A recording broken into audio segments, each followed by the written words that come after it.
Hay figuras, ¿no?, que se escapan de los libros y se instalan en nuestra cultura de una forma, bueno, potentísima, tanto que casi olvidamos de dónde vienen.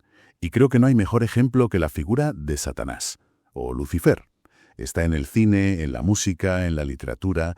Es el villano por excelencia.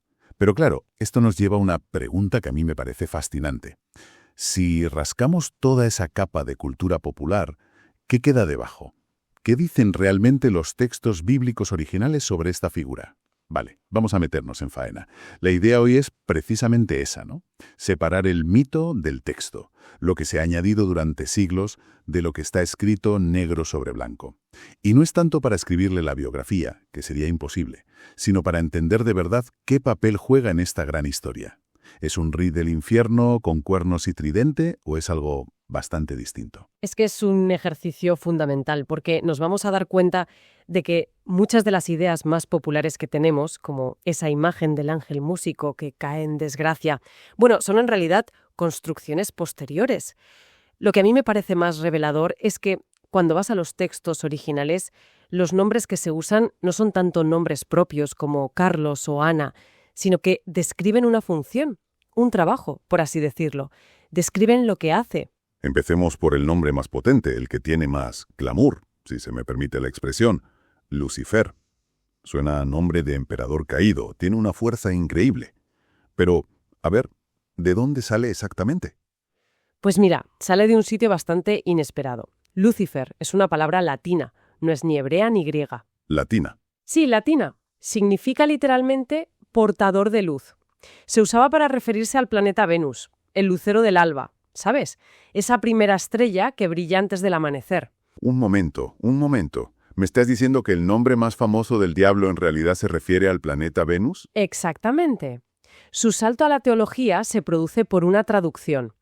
En el libro de Isaías, capítulo 14, hay un poema satírico, una burla muy dura contra un rey humano, un tirano, el rey de Babilonia. El profeta se ríe de su arrogancia y describe su caída del poder con una metáfora potentísima. ¿Cómo caíste del cielo, oh lucero, hijo de la mañana? Ah. Y en la traducción al latín, la Vulgata, esa palabra lucero se tradujo como Lucifer. O sea que era una metáfora poética para un rey déspota y con el tiempo la gente se quedó con el nombre y se lo aplicó a otra figura completamente distinta. Has dado en el clavo. La tradición posterior leyó ese poema y pensó, esta imagen de una estrella brillante que cae del cielo por su orgullo encaja perfectamente con la historia del ángel caído. Y así Lucifer se convirtió en el nombre propio de Satanás antes de su caída. Pero es crucial entender que esa no era la intención original del texto de Isaías. Es una relectura, digamos, una aplicación posterior. Vaya tela. O sea que uno de los pilares de la imagen del diablo es en esencia un apodo sacado de contexto de un poema de burla. Vale, si Lucifer es una especie de nombre artístico que le pusieron después, ¿cómo se refieren a él los textos originales? ¿Qué nombres usan y qué querían decir con ellos? Pues usan, como decíamos, términos funcionales. El más importante en el Antiguo Testamento es Satanás. Viene de la palabra hebrea Shatán. Satán, sí. Y Satán no significa el maligno ni el señor de las tinieblas. Significa el adversario, el acusador o incluso el fiscal. Un fiscal. Un fiscal. Es un título, como decir el abogado o el juez. Describe a alguien que se opone a otro o que presenta un caso en su contra en un juicio. Un fiscal. Me gusta esa imagen.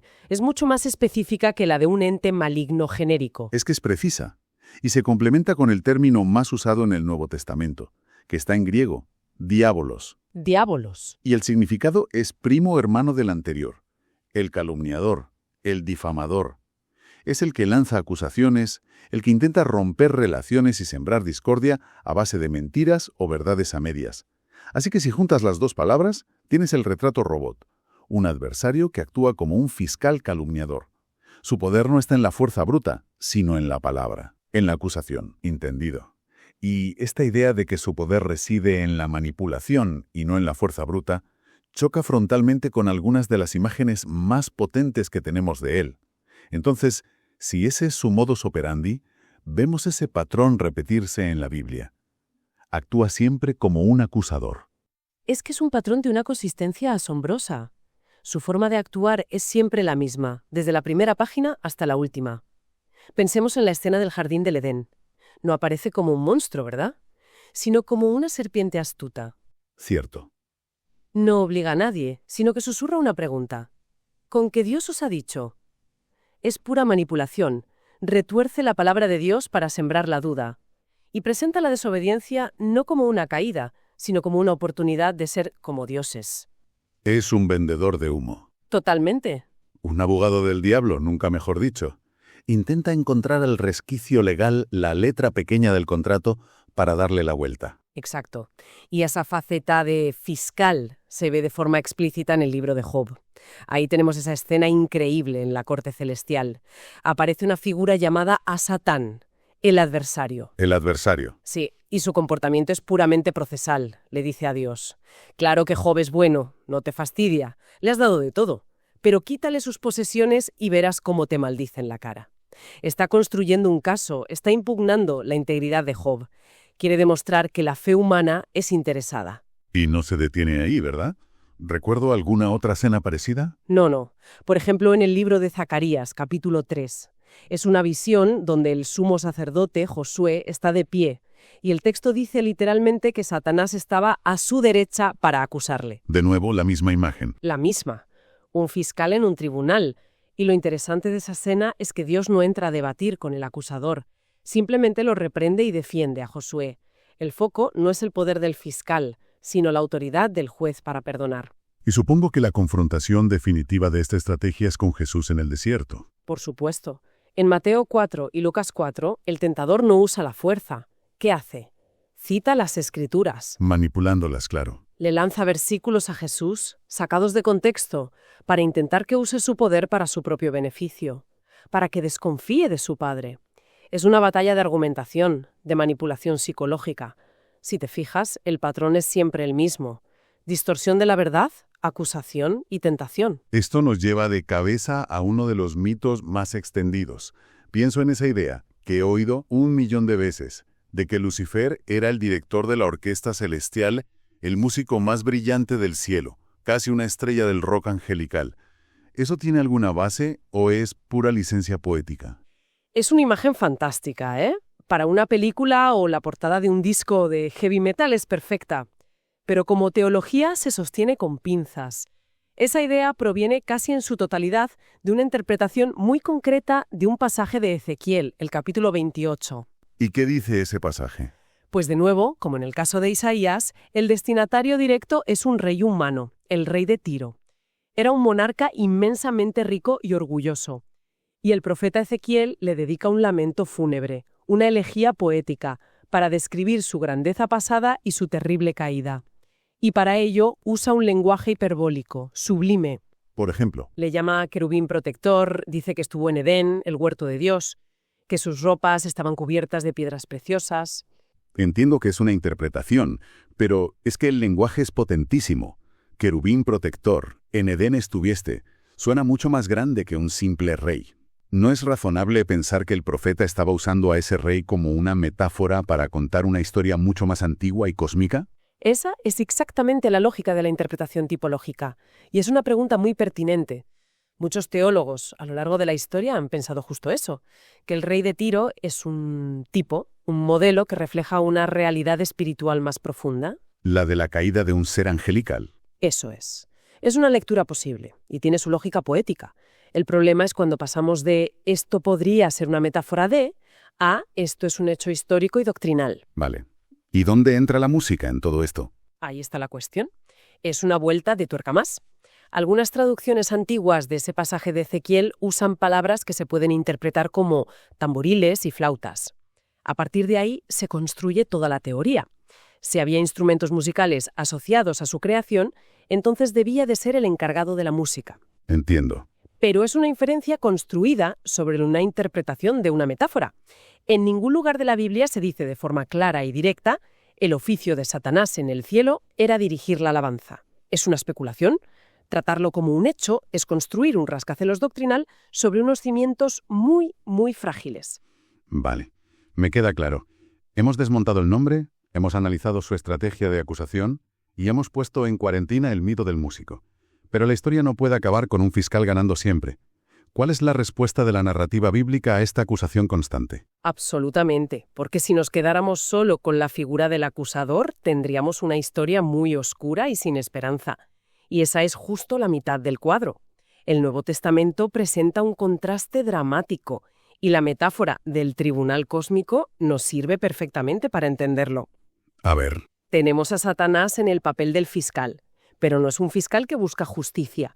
Jesús lo llama homicida y padre de la mentira. Su objetivo es destruir, condenar, aislar.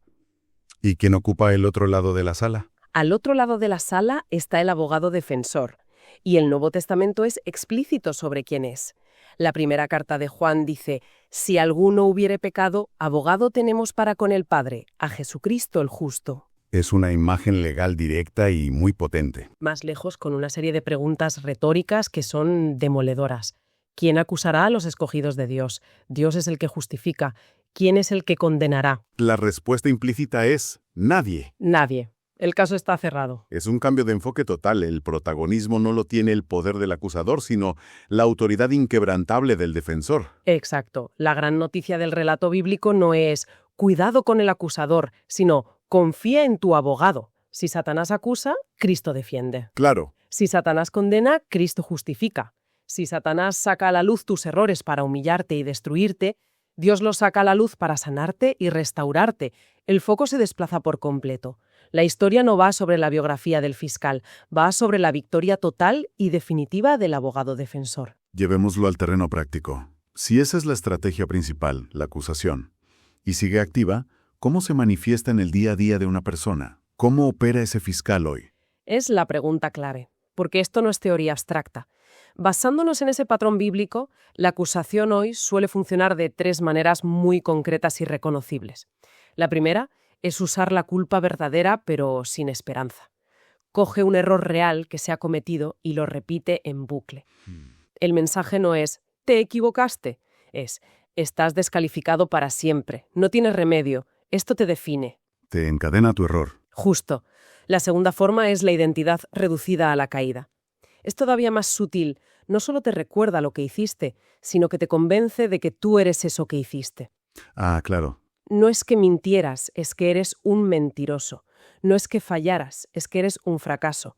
Reduce toda la complejidad de una persona a su peor momento. Y me imagino que la tercera tendrá que ver con el aislamiento. Es la más destructiva. La vergüenza que aísla. El pensamiento que siembra es: si los demás supieran esto de ti, si vieran quién eres de verdad, te rechazarían. Y ese miedo a ser expuesto te paraliza. Hace que no se pida ayuda, que no se confiese el error, que la persona se encierre. Y una persona aislada, avergonzada y sin esperanza es exactamente donde el acusador la quiere. Y la respuesta que proponen estos textos no es simplemente un «quiérete más» o «piensa en positivo», no. Para nada. La resistencia bíblica no se basa en la autoayuda, sino en una confianza que viene de fuera. Se habla de mantenerse firme y sobrio en la fe. En la carta a los Efesios se usa la famosa metáfora de la armadura espiritual, que son herramientas como la verdad, la justicia, la fe, para defenderse. Entiendo. Pero por encima de todo, la respuesta es volver una y otra vez, conscientemente, a la realidad de que el caso ya ha sido ganado por el abogado defensor. Es anclar la identidad no en el error, sino en el veredicto de absolución que él ya ha conseguido.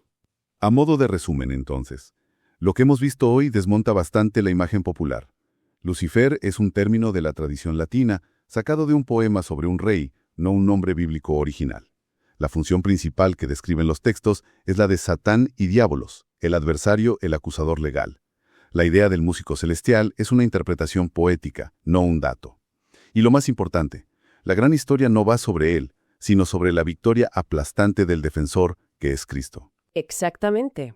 El interés de los autores bíblicos no parece ser darnos un organigrama del mundo espiritual ni una biografía detallada de esta figura. Su objetivo es eminentemente práctico: enseñarnos a identificar y a vencer la oposición, el engaño y sobre todo la acusación. El foco siempre está en la solución, no en el problema. Pues esto nos deja con una última idea para darle vueltas. Si la estrategia fundamental del adversario es acusar, avergonzar y reducir a las personas a sus peores momentos para aislarlas, ¿qué pasaría si construimos de forma intencionada familias, grupos de amigos y comunidades que hagan exactamente lo contrario? Claro. Es decir, comunidades donde negarse a que el error tenga la última palabra sea un principio fundamental. Espacios seguros donde el objetivo activo no sea juzgar, sino restaurar, defender el valor de la persona y, en definitiva, ser un reflejo de ese abogado defensor, en lugar de un eco del fiscal. Con esto concluimos nuestro análisis de hoy. Gracias por acompañarnos.